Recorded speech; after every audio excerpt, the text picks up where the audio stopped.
Welcome, everybody, to the Snapped podcast. My name is Tyler Kluver, and let's consider this a personal audio journal of mine. A lot of rambling, a lot of random stuff, anything relevant in my personal life that has to do with health, fitness, diet, business, being an entrepreneur, and simply trying to unlock the avenues of personal growth that help me find the most happy, fulfilling, and free life that I can live. I hope that you guys can take something away from the show and maybe find some entertainment in it as well. Thank you so much for listening, and let's get to it.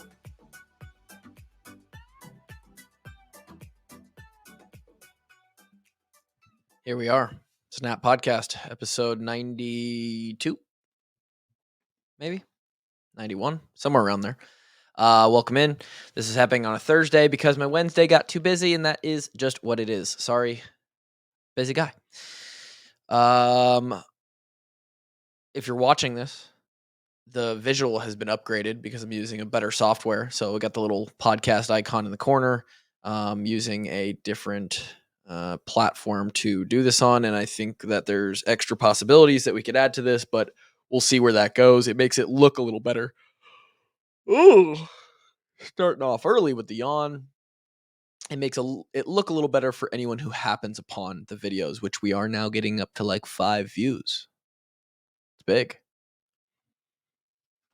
It's funny how insignificant it seems versus how significant that actually is.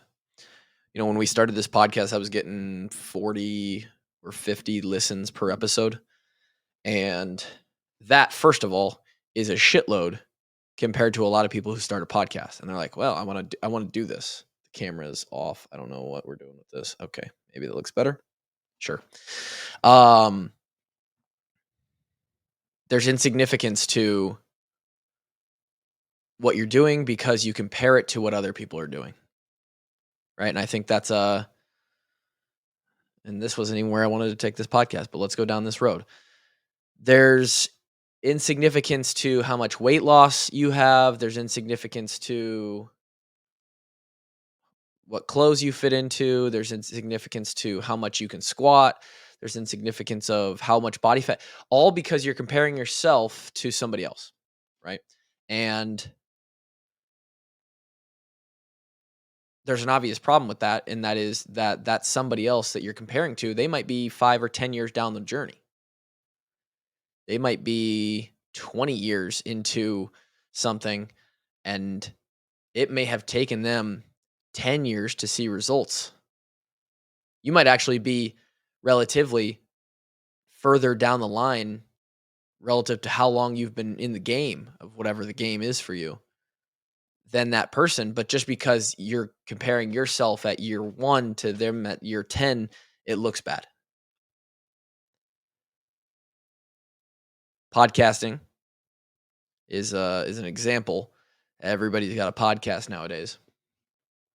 I've got 3 of them, kind of 2 of them, but sort of 3. And I was fortunate that the platform provided to me in college set me up for success. I didn't necessarily earn this. Now, granted, I do believe that if I was just trash at podcasting and I was uninteresting, or the stuff we had to say on the Washed Up Walk-Ons podcast was bad and we weren't that entertaining, then yeah, it would have died out and it wouldn't have become anything. But we sure had one hell of a head start. And a head start in that and having a huge following on Twitter gave me a head start with this podcast, which now 50 listens turned into 75, turned into, holy shit, we're getting like 100 a week. And then all of a sudden earlier this summer, it bumped to like, holy shit, we're getting 150, like 200, 150 to 200. And now, I don't know where you guys came from, but we're at like 300 listens on every episode that I'm doing nowadays. That's insane. That's like if I were to stand up in the front of a big college lecture hall and every seat was filled, like a 300, 350 person lecture hall. And while I didn't go to a lot of those lectures when I was in college, which is probably not the best thing to be proud of, even though that's sort of how it comes across when I say that. Um, I know how big those are, and if every seat was filled and I was up front talking, that's a little bit wild to think that that many of you are listening to me. And then that puts into perspective how many people listen to the Hawkeye podcast that I do. So, the quote is comparison is the thief of joy. And that is true. And so how do I as a coach approach that with clients? Because it's really, really hard, especially for someone who isn't actively living in that space. What do I mean by that? It's easier for me to remember this concept and sort of remember in my own personal life with my own physique, with my own weight, with my own numbers in the gym, with my own whatever. It's easy for me because I'm constantly coming back to this principle as a coaching, not tactic, but a coaching point to help clients. But for a client who is just living their life and they're not actively thinking about all the time, oh, I need to not compare myself to others, but I need to just run my own race. How do we get that person who may be you sitting at home listening to this show? How do we get you to think about that and remember that and use it to your advantage positively?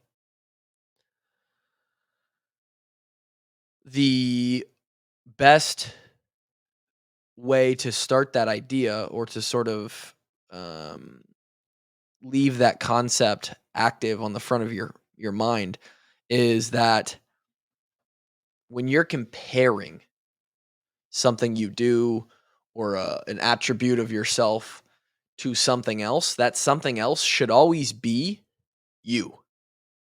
It should always be from within. This gets a little trickier when you are competing because now you are, it does matter relative to other people. We'll get there in a second. But it should still always be you. And there's yawn number 2. We love it.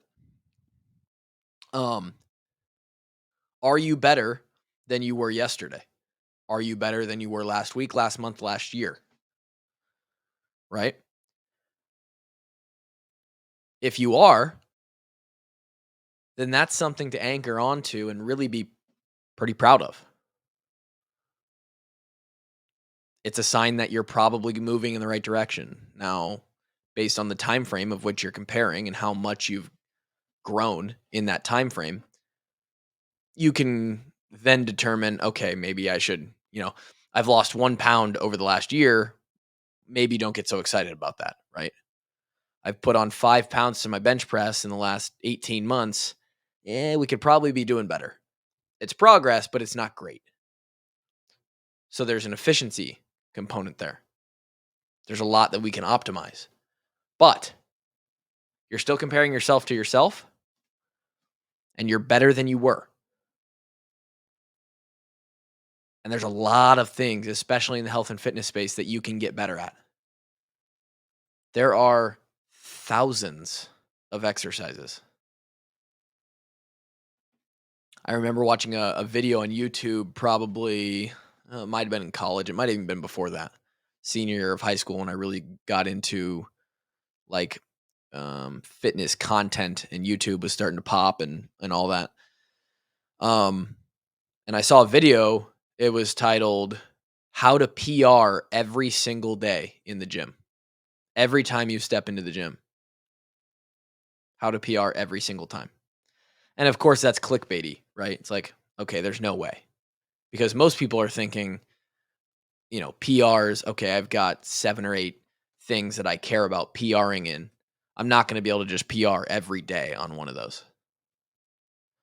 Some people might even read that title and think the context is just one thing. How do I PR every single time? But the reality was they got you to click on the video and then they explained, okay, Here's a really good way to think about fitness and health. There's 1,000 exercises that you could possibly do. If you are varied enough, right? And you are using enough of those different exercises every time you step in the gym, you are able to PR something every day for potentially the next, until you're like 50, 60, 70 years old. And even then, with thousands and thousands of exercises, all the way down to like weird little, even like PT movements or band movements, stuff like that, even in your old age, you would do stuff so infrequently that you'd probably be able to PR something. And it's a good way to think about that there's always more to do and more to work on. And that you, in that instance, would always be comparing yourself to yourself. Now, obviously, especially when it comes to someone like me who's competing in CrossFit, my scores, my ability to put up certain weights, my ability to do a certain amount of reps on a workout, those are only relevant in the context of how they stack up to other people who are also doing those workouts. So comparing myself to myself isn't going to be the whole story there. However, I can't control what other people do. I can't control how fit they are. I can only, in the end, in CrossFit, it's not tennis or wrestling. I don't have an effect on how the competition goes for somebody else. It's a lot like swimming or, uh, in some ways, track and field, right? You're running a 400. You can't control how fast the other guys are. You just have to run your race like you're the only one out there. Now, there's some nuance there. Like, oh, that person came out hot. I need to stay with them until they break or, whatever. But you're not able to like, swerve into the other lane and make that person, have to go wider or something. You can't affect that. So CrossFit's the same way. And powerlifting is the same way. And body fat is the same way, right? Like, you can't control what other people's body fats are or how they look, but you can control your own. You can control your own body composition. You can control your own physique. And that's the only thing that you can compare yourself to. So, comparison is the thief of joy. Try and remember that comparing yourself to anyone else can be good as a benchmark. They can be used as another data point, as another, yard marker, right? Like in golf, out in the middle of the fairway, they got the sticks that tell you how far away you are to the pin. But don't get caught up in being so close to that yard marker because the pin is the final goal, right? You're trying to put the ball in the hole. And in this instance, doing that is being better than you were last month or last year. Running faster than you did last time, lifting more than you did last time, right? Not anybody else. So there's a little 14-minute spiel on comparison. That's not even what this podcast was supposed to be about. And I'll make the second part, which was supposed to be the primary subject, shorter. And that was that you can actually, you know what? I'm going to save it. 14 minutes of that was good enough. Maybe I'll update you on a little bit of training. But 14 minutes of that was good enough. There's no reason to dilute this episode with another topic. I hope you guys get that. A lot of that is psychological and mental as well, right? I know it's not easy to not compare yourself to other people.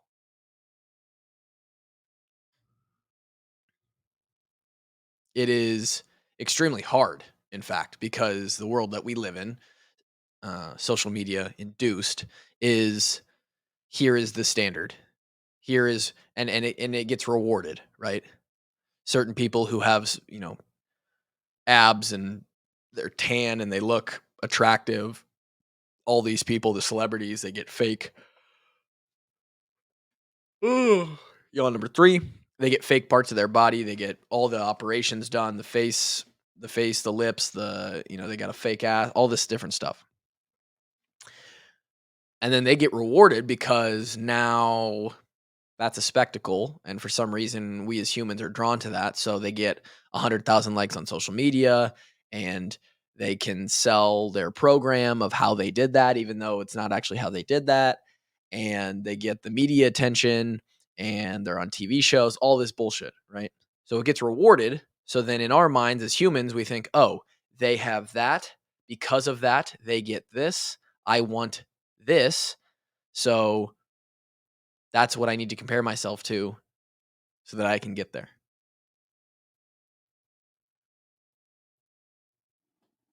It's tough. It's a mental game.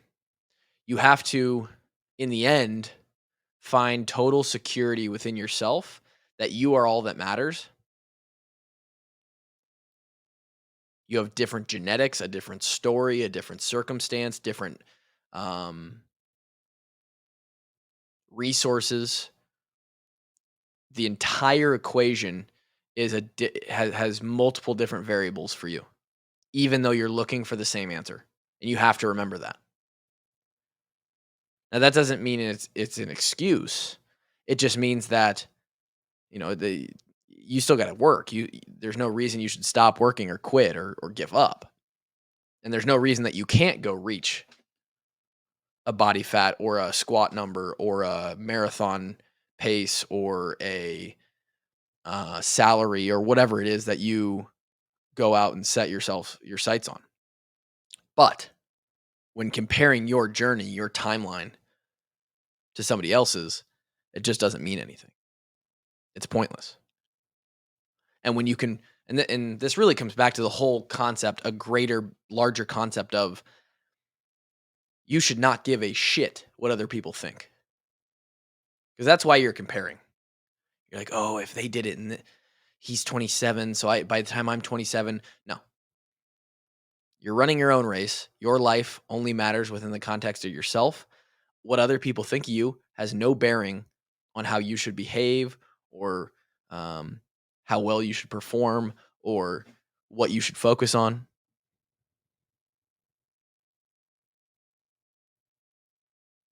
It's a race against you.